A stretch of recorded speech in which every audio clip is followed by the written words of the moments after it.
Magandang balita ay nilunsad ngayon ng Philippine Airlines ang ika-36 na international destination nito, ang Manila-New York flight na magbubukas sa March 15, 2015. Ang buong ulat kunin naman natin sa aming kasama, si Ria Fernandez live via phone patch. Princess, kasabay ng ika-74 na anibersaryo ng Philippine Airlines, muli itong magkakaroon ng Manila to New York flight simula Marso 15 taong 2015. Matapos ang huli nitong lipad sa naturang destinasyon, 18 taon na ang nakalilipas. JFK International Airport sa New York ang napiling gateway ng Philippine flag carrier. Ayon kay PAL President at COO Jaime Bautista, ang pagbabalik ng naturang destinasyon ay bunsod ng maraming Pinoy sa Amerika na nagdanais magkaroon ng naturang serbisyo.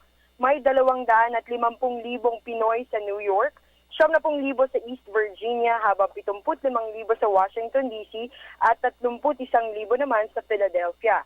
Princess, ang mga numerong ito ay magandang basehan para maging isang matagumpay na ruta ang Manila to New York flight. Tiniyak ng PAL na magiging komportable ang buong biyahe ng kanilang mga pasahero. May 36 na business class seats, may full flat seats at kompleto rin ang entertainment system para sa mga gustong manood ng pelikula at telebisyon. Ang mga araw na Lunes, Miyerkules, Huwebes at Linggo ang itinakdang flying dates. Tatagal ang kabuang travel time ng 17 oras. Mula Manila hanggang Vancouver, Canada ay 12 oras, Princess. At 4.5 oras naman mula Vancouver patungong JFK Airport sa New York. Samantala, Princess, magsisimula bukas ang low-rate promo ng PAL para sa Manila to New York flight na formal na magbubukas sa susunod na taon.